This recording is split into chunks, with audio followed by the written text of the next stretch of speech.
नहीं, देखिए, मैं स्पष्ट बता दूं, वो प्रदर्शन काफी दिनों से चल रहा था, शांतिपूर्वक चल रहा था।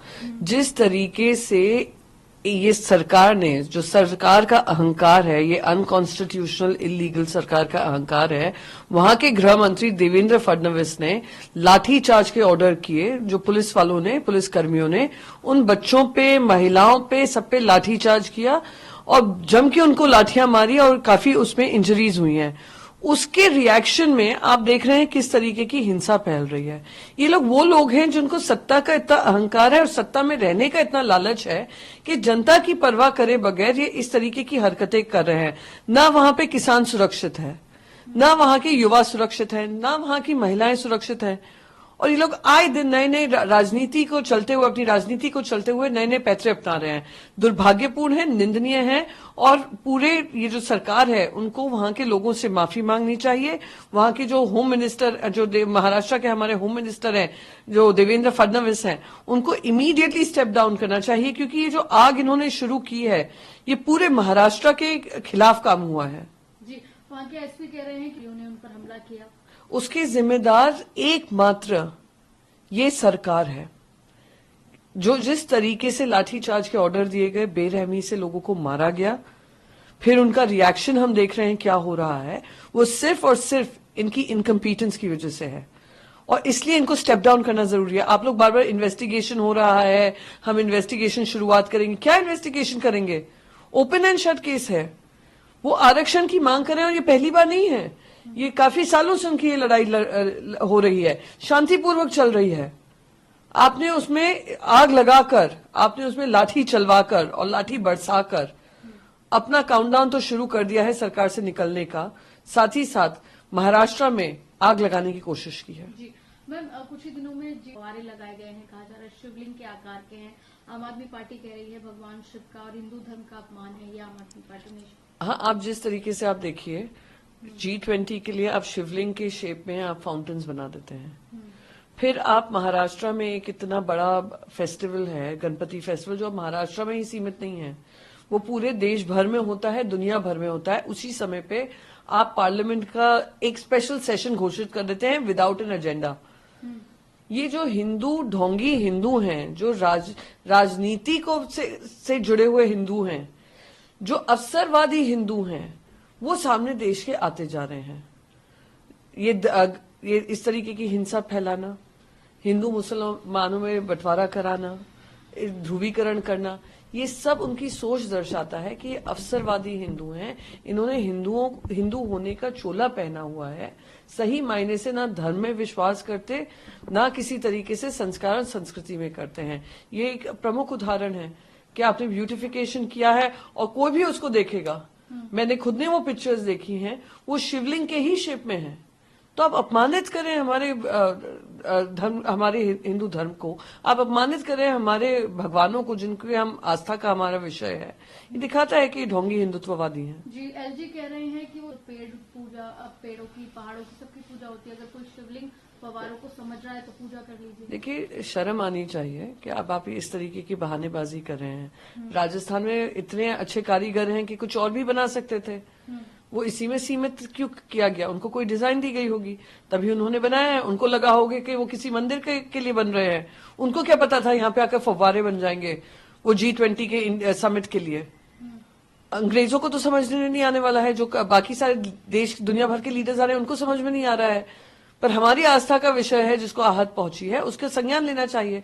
रही बात कि हाँ, सही बात है, आज हमारे हिंदू धर्म में पेड़ों की भी पूजा होती है, जीव जंतु की पूजा होती है, पर इसको एक मुखौटा बनाकर हिंदू धर्म के खिलाफ काम करना, ये कोई एक्सप्लेनेशन नहीं हुआ। जी, इसके साथ ही एलजी ये भी कह रहे हैं कि जितना काम अभी कुछ तो दिल्ली आज जितनी ही साफ सुथरी और सुंदर होती।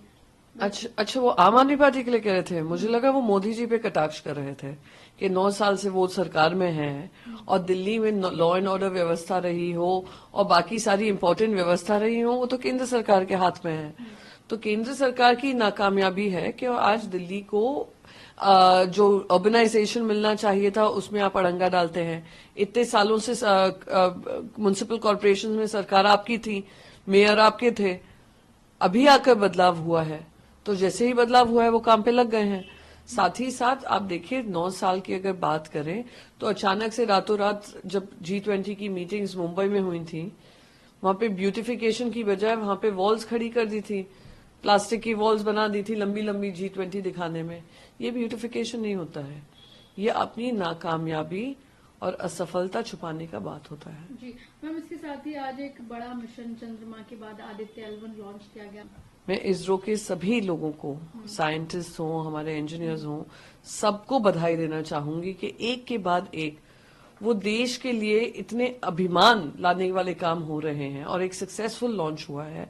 और मैं उम्मीद करती हूं, और ऑलरेडी हमारा देश उन 4 देशों में शामिल हो गया, 3 देशों के साथ शामिल हो गया है जिन्होंने ये L1 मिशन लॉन्च किया है, सोलर मिशन।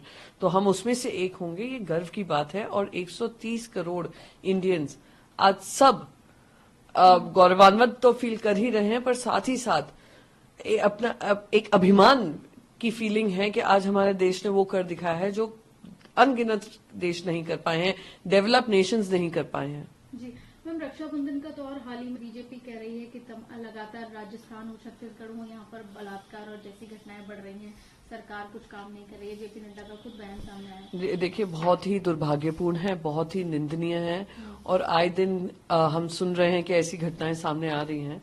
पर साथ ही साथ अगर आप एक चीज नोट करेंगे, एनसीडब्ल्यू ने इमीडिएटली उस पर संज्ञान लिया। मणिपुर में उनको चिट्ठियां लिखते रहे, उन्होंने संज्ञान नहीं लिया। मैं वॉट अबाउटरी बिल्कुल नहीं करूंगी, पर यहाँ वहां के दोनों मुख्यमंत्रियों ने जवाबदारी लेकर कहा कि जो लोग इसके पीछे शामिल हैं हमने उनको हिरासत में ले लिया है 24 घंटे के अंदर अंदर।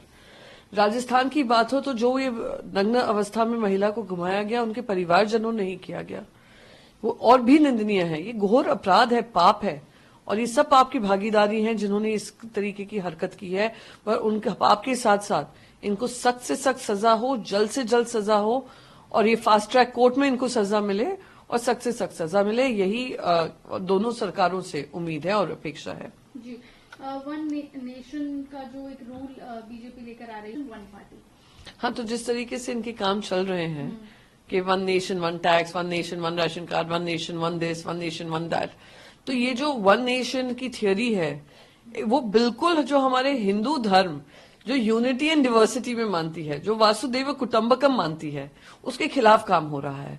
जो हमारे हम कहते हैं कि we are the mother of democracy, mother of democracy यानी हमने आपस में मतभेद किए बगैर हम लोग साथ में रहे हैं। हमने एक ऐसी सोसाइटी बनाई है जो विभिन्नता में भी एकता रहती हो, पर उसको यूनिफॉर्मिटी लाने का जो काम हो रहा है, जो भारतीय जनता पार्टी सत्ता को अपने पास कंट्रोल में करना चाहती है, वो दुर्भाग्यपूर्ण है। रही बात वन नेशन वन इलेक्शन की, ये एक शगुफा छोड़ा गया है देश को उन मुद्दों से भटकाने के लिए जो देश के अहम मुद्दे हैं। अदानी का भ्रष्टाचार हो, महंगाई हो, बेरोजगारी हो, महाराष्ट्र में आप जालना में देख रहे हैं किस तरीके का काम चल रहा है, ध्रुवीकरण हो, ये सारे मुद्दे से ध्यान भटकाने का ये शगुफा छोड़ा गया है। क्योंकि ऐसी 3 कमेटीज बन चुकी हैं, अब तक एक फॉर्मल वो कमेटी भी नहीं गठित हुई है, बस नाम चला दिया है कि रामनाथ कोविंद जी हेड करेंगे।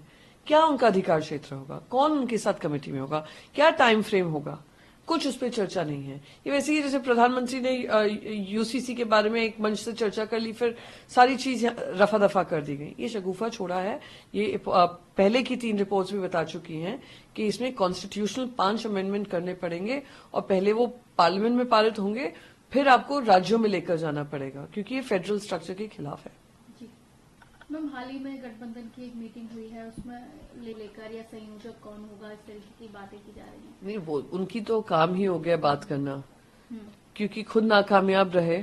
देश की जनता उनसे प्रश्न पूछ रही है, इनके पास जवाब नहीं है। चाइना की बात हो, महंगाई की बात हो, बेरोजगारी की बात हो, महिला सम्मान की बात हो, किसान सम्मान की बात हो, इनके पास जवाब नहीं है। तो ये ध्यान भटकाने का बोलते ही रहेंगे। पर सच्चाई ये है कि बहुत पॉजिटिव मीटिंग हुई। एक ऐसे राज्य में, हमारे राज्य में हुई है, महाराष्ट्र में, जहां पे हम विपक्ष में हैं, फिर भी हमें जनता का इतना प्रतिसाद मिला है। आज होस्ट कौन थे? शिवसेना थी।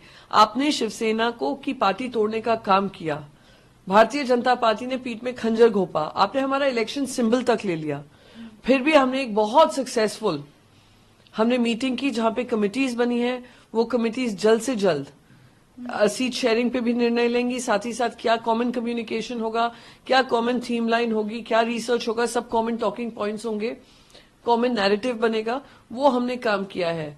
इनकी तरह नहीं है कि ना किसी के पास चॉइस है, ना किसी तरीके की ऐसी फीलिंग है जहां डेमोक्रेसी प्रिवेल करती हो, ना कोई अपनी पक्ष रखने की बात, जो 37 अलायंस पार्टनर्स उनके साथ हैं, कि एक ऐसा माहौल है जहां 37 पक्ष अपने बात रख पाए। यहाँ पे सिर्फ एक ही इंसान की चल रही है और उनके साथ उनकी। नमस्कार, मैं हूं मानक गुप्ता। अगर आपको हमारा ये वीडियो पसंद आया हो तो इसे लाइक और शेयर जरूर करें, और हाँ, हमें सब्सक्राइब और फॉलो करना ना भूलें ताकि आप देश और दुनिया की कोई खबर मिस ना करें। तो जुड़े रहिए हमारे साथ और देखते रहिए News 24।